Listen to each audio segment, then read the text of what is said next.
are Locked On Cowboys, your daily Dallas Cowboys podcast. Part of the Locked On Podcast Network, your team every day. Locked on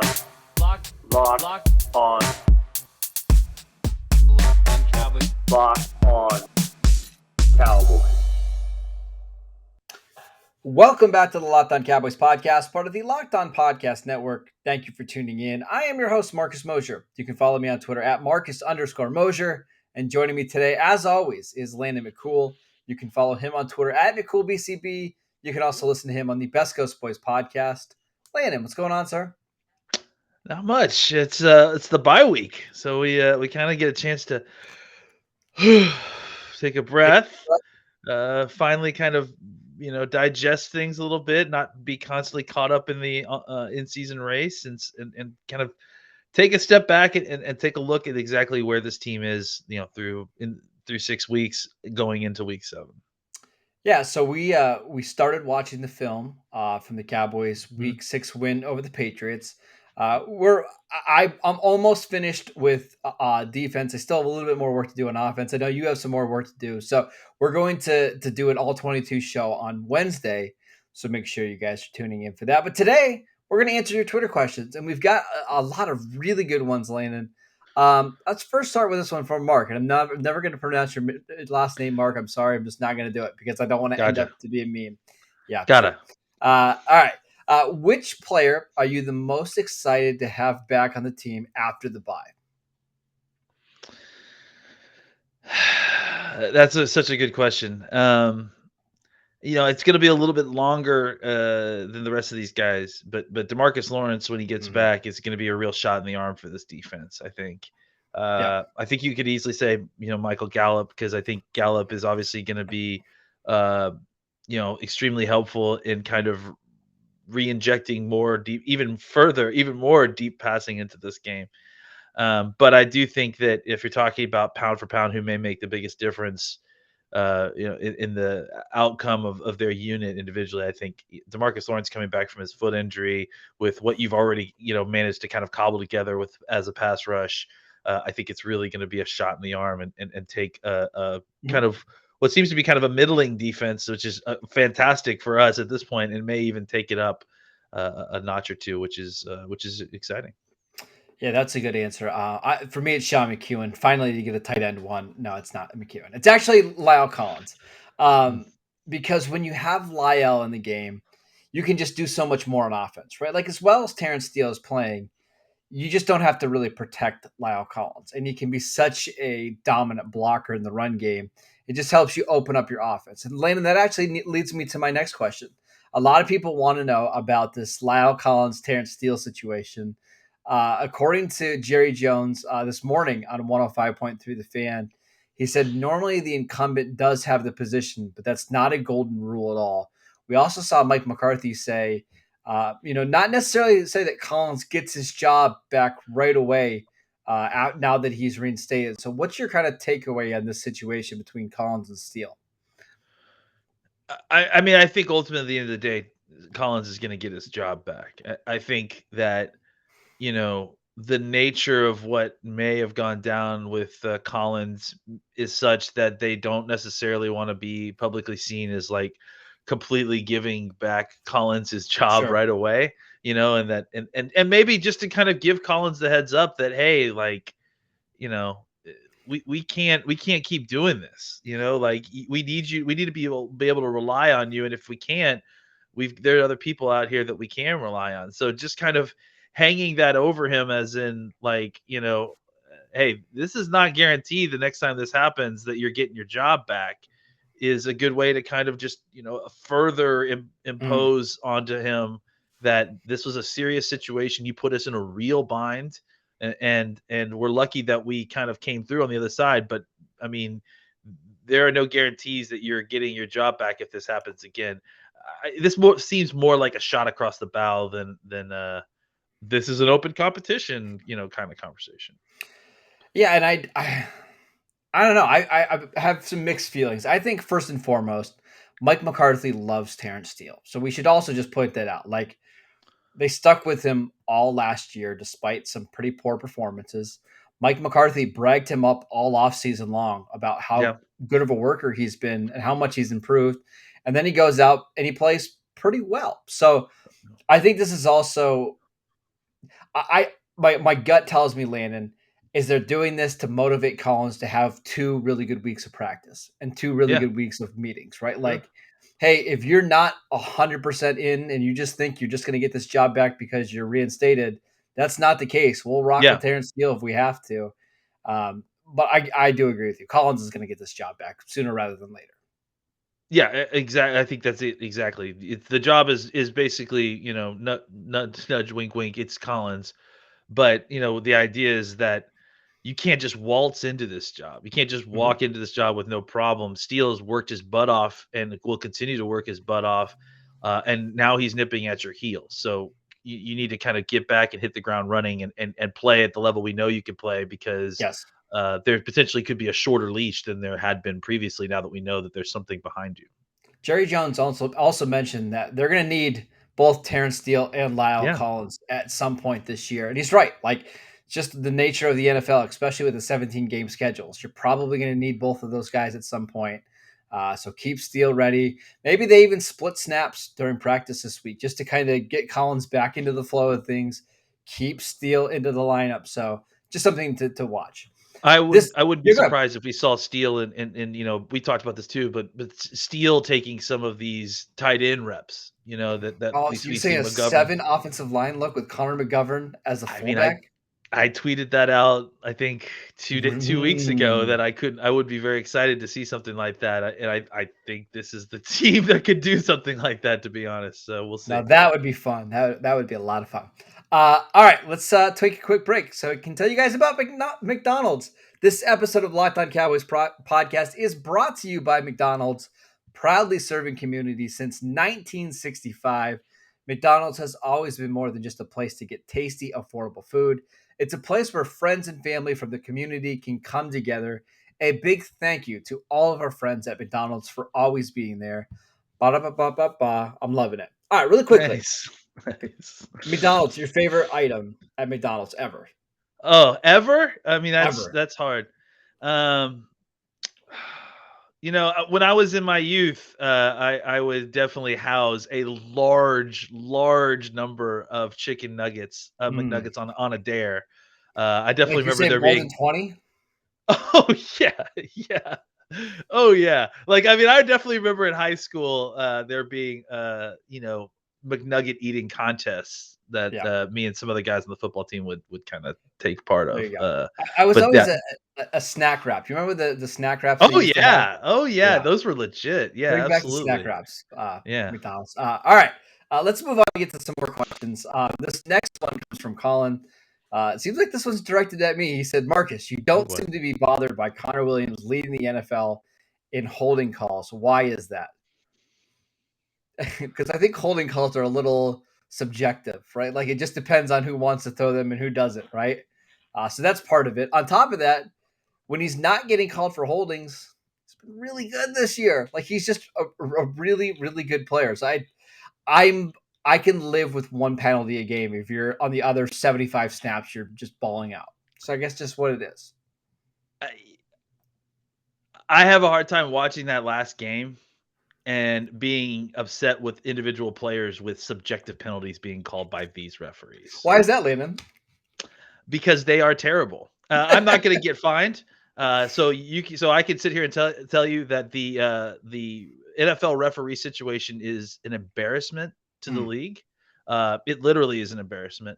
They need to figure out the situation. They have a whole generation of referees, it seems like, whole crews that are completely underqualified to do their job. I literally saw the other day. This wasn't even in a Cowboys game.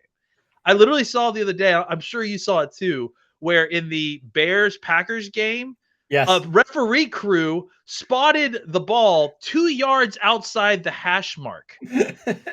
What is going on? This is basic refereeing 101. You don't place the ball outside of the hash mark when you play. That's college. That's high school, man. Yeah. So I'm not going to get into all that, but it's too late. I have a hard time getting upset with these guys over some of these subjective penalties when refereeing across the league has been absolutely atrocious. And this is the last thing I'll say. These guys train all year long. These players play all year long to make themselves the best athletes in the world, and they do things on the field that are absolutely incredible. It's embarrassing for the league to put out their this kind of amateur hour refereeing when you have world class athletes out there doing what they do, and then having these games dictated and subject to this kind of amateur refereeing that's going on. It's truly an embarrassment to the league. It is an embarrassment. I also want to say that totally off topic, but it's kind of funny. For Halloween, Landon, I like to go up as very specific people and like people that nobody would recognize. So this is the honest truth, and I'll take a picture and share it on Twitter. I'm going as Walt Anderson this year, the official. Yes. I got his jersey. I'm gonna wear it. I'll post it on Twitter. So shout out to our guy Walt, the worst referee in the NFL today. It's unbelievable, and I can't wait to see that picture. I'm excited. Yeah, it's just awful, the officiating. I get so tired of how terrible they are. Just the game is so much better when they're just not involved at all. Like, just mark the ball or spot the ball. Please do it correctly.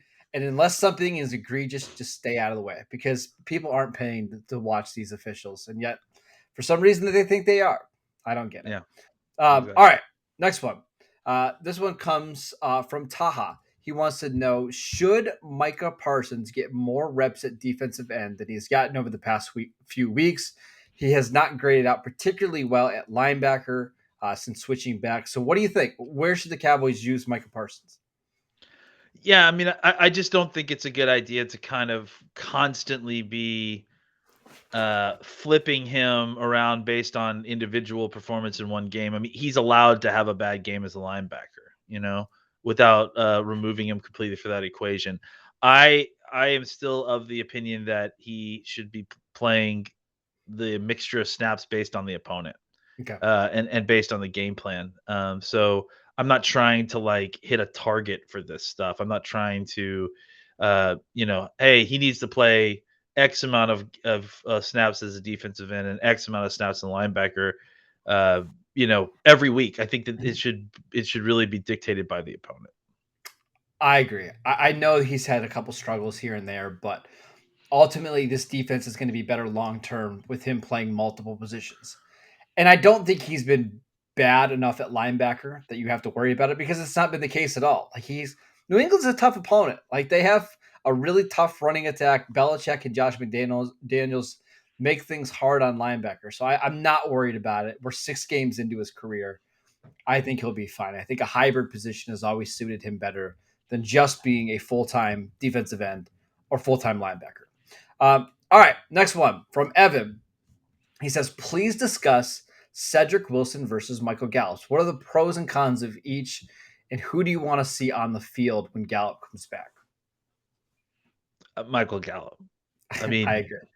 Yeah, it's not really a comparison. I mean, honestly, the biggest reason is because Gallup can stretch the field in ways that Cedric Wilson can't, right? Yeah. Michael Gallup is a number 1 receiver or a very, very high end number 2 receiver on almost any other offense. And Cedric Wilson is about as perfect a wide receiver for you can get. He can do just about everything. He's a reliable player when he gets on the field. But if we're talking about down in, down out, beating the man in front of you, being a threat on the field, changing the shape of the defense with your presence, Michael Gallup is definitely, the choice there. And I don't think that's particularly close. And I don't think that's an insult to Cedric Wilson at all. I think I'll take Cedric Wilson as my wide receiver 4 over almost anybody in the league. Now, and Wilson's credit, Gallup one thing he does better than Gallup is he does play multiple positions. You can put him in the backfield, you can put him in the slot, outside. He's also a punt returner. So the being able to do 4 or 5 different things, he does better than Gallup. But if we're talking about we want our 3 best receivers on the field, it's Michael Gallup because he can run down the field and make plays in contested situations. He can run after the catch. He's really good after the catch. He's just a better overall player Not to take anything away from Wilson, it's just the truth. Just is. CD Lamb and Cooper are obviously fantastic. Michael Gallup is better than both of those guys as a downfield receiver. I mean, you know what I'm saying? Like, I mean, that's just his game, and he's one of the best in the league at it. And the stats bear that out as well. So, yeah, I you cannot speak enough about what Wilson's done. I think you and I were both huge proponents of saying that even though Gallup was gone, that Cedric Wilson was going to be able to do the job just fine because we've seen this over and over again with him. But there's still a difference between Cedric Wilson filling in and doing a very, very admirable job, and still what you expect out of Michael Gallup. Now we're a long ways away from this, but a lot of people are wondering: should the Cowboys just re-sign Cedric Wilson now with the expectation that they're going to lose Michael Gallup this offseason? And my thought is no. I mean, Wilson's been really good, and you might be able to get him for $4 or $5 million, but probably not. At least that's my opinion, because I think I think you can get Noah Brown cheaper. Not as good as Cedric Wilson, but Noah Brown can do a lot of different things. And with kind of the way Gallup's played over the last 2 years with injuries and stuff, I just wonder, Landon, like there might be a suppressed market for Michael Gallup in which you can bring him back for 1 year. I have a feeling that might be the case. What do you think? That's already going to be the case, I think. Yeah. I mean, him missing these 6 games was not great for his market, and and the wide receiver market in general has been weird these last few years. Weird. So, and to kind of go back to another point that you're making too, I would say that the gap between Noah Brown and Cedric Wilson is smaller than the gap between Cedric Wilson and Michael Gallup. So just keep that in mind.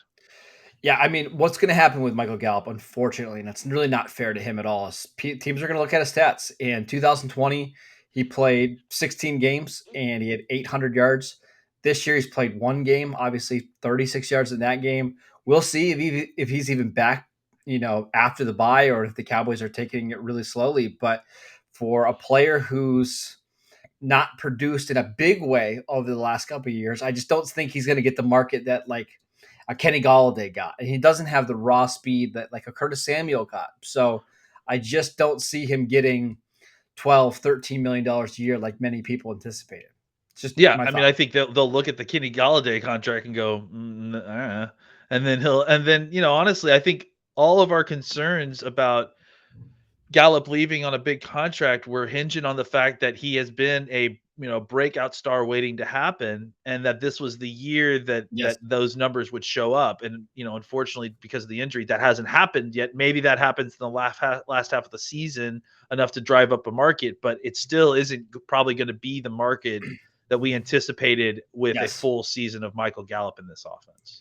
All right, let's take a quick break so I can tell you guys about Beachbound. Beachbound.com vacations. You could be bound for adventure, bound for passion, bound for discovery, or bound for togetherness, bound for immersion, or bound for rejuvenation, or you may be bound for encountering the unexpected. Personally, when I'm at a beach resort, I like to be up to like the poolside bar, just hanging out. I like to actually bring like some football magazines. Like I love the NFL preview magazines. Just curl up with a drink, watch it, read those.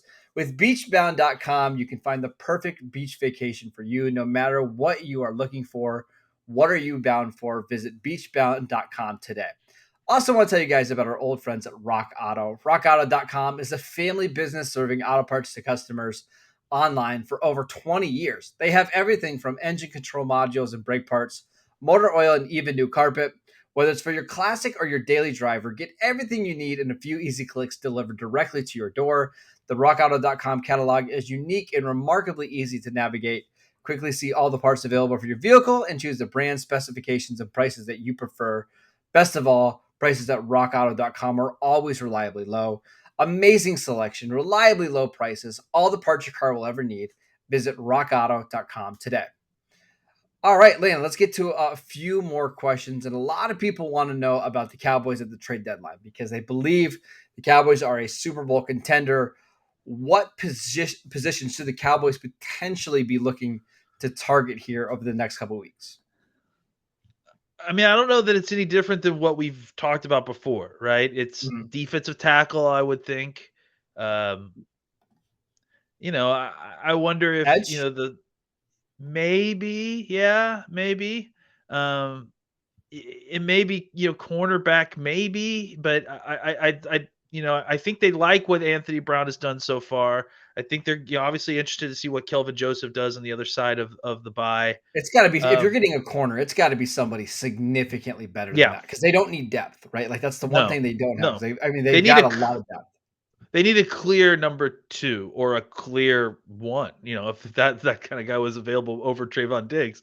But I mean, I don't think that is. So, yeah, I would say, and I think you've laid it out pretty well on Twitter as well. I mean, pay attention. There's a whole host of teams that are basically already out of the running and are going to be looking towards accumulating picks for next year. And this is the time to do it as the trade deadline starts to loom on us. So I think that, yeah, I mean, the key is to look at the positions where the Cowboys maybe are not the strongest, and then to look at the teams that are either out of the running or are building towards trying to acquire draft capital for next year to try to make a run for 2022. So look at the team's depth charts there. Again, the key elements are expiring contract, usually guys that are on the last year of their rookie deal, or on a overpriced contract that they're trying to move some of the numbers off of their books. You can get like some sort of offset situation in a trade. Those are the kind of situations you're looking for. So big name players that are on bad contracts that maybe need to be moved off the books. The Cowboys can, get some offset help there, or big time young players who are coming out of their rookie deals that aren't likely to be signed by their current team, on teams that are out of the race, let's just say, or at least looking more towards building the team for next year. Yeah, it's interesting because there are a couple guys out there that are. Listen, it's the same guys that we've been mentioning forever now, Yeah. like Quinnen Williams for the Jets. The Jets obviously aren't going to make the playoffs. They have a ton of needs. Would you be willing to give up your first round pick for Quinnen Williams? Because if everything goes right, you're going to be drafting in the late 20s or early 30s. You're probably not going to get somebody that talented next year. Is Quinnen Williams worth your first round pick, even with like 1.5 years left on his contract? Is that something you're interested in? I mean, again, that's the question, right? I mean, I think you like what you've got in Odigizua. You like what you've got in Gallimore. And I think that the problem with Williams is that, I mean, at least for us in Williams, right, is that since this started, you've started to feel better and better about Odigizua. You think you don't really know what you've got in Gallimore quite yet, right? And then you just got a lot of numbers of young, unproven, just kind of unshown talent. So I think that I don't know that a trade is as palatable for the Cowboys right now, right? At defensive tackle position, because this guy plays the same position as two other guys that you have that you like that are young guys that you've got on cheap contracts. So why, add all that extra money to that position necessarily? I think it's an interesting proposition, and I'm not a no at all, but I was a certain yes previously. And I think that because of what you've seen in Odigizua, because you like Gallimore, maybe you hesitate a little bit more about trading for and then having to sign a big time player at the position when you feel like you've got two guys who are really up and coming that may be able to kind of give you similar production for way less cost.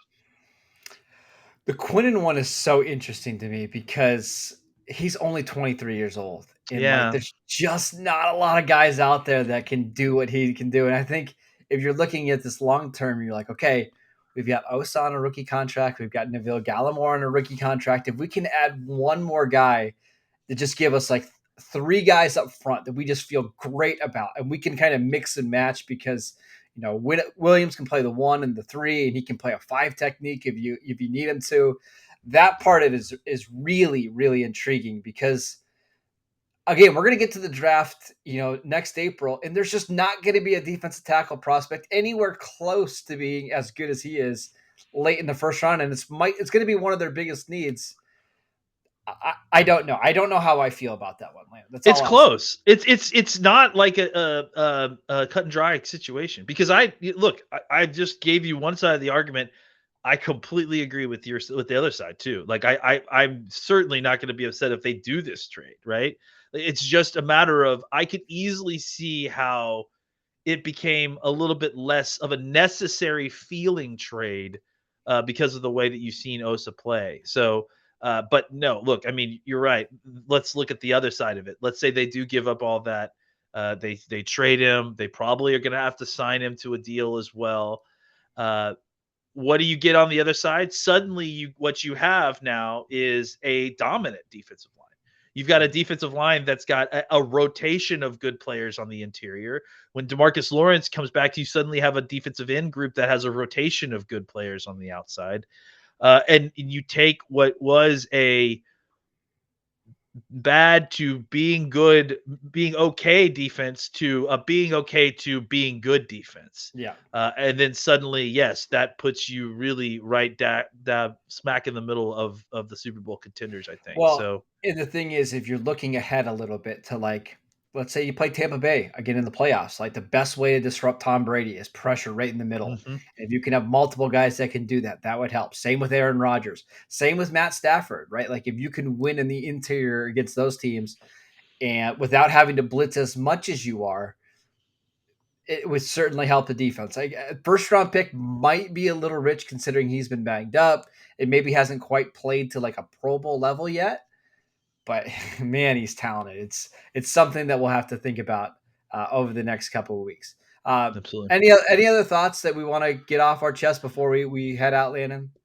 No, I mean, I think I'm feeling really good about this team where we are right now. I mean, we need to kind of provide the context that this period of time before the bye week was supposed to be the time that we were surviving, right? We were supposed to be surviving this stretch Surviving. to get to the bye, with the injuries that we had and with the schedule the way it was. And not only did we survive, we thrived. So we've come to a spot where we're at the reset, place in the bye week. You've got some players coming back that are going to improve your team overall. And I think that you're hoping that the health will continue to get better a little bit. Obviously, that's not going to be forever. Health is going to go up and down, but trying to get some of these guys back, getting closer back to a fully healthy team when you kind of are ready to start getting back on the path. All these things are really exciting for a team that is currently sitting at 5-1. It's a great time to be a Cowboy fan, right? You're sitting at 5-1. Only the Cardinals have a better record in the NFL right now. You're fairly healthy compared to a lot of teams. I know we didn't even talk about Dak, but it seems like he's going to be fine. Yeah. Good time to be a Cowboys fan. All right, that is it for today's show. Thank you guys for tuning in. As always, you can download the podcast wherever you get your podcast. You can follow the show on YouTube. You can follow us on Twitter at Locked On Cowboys. You can follow Landon at McCoolBCB. I'm at Marcus_Mosier, and we'll see you next time.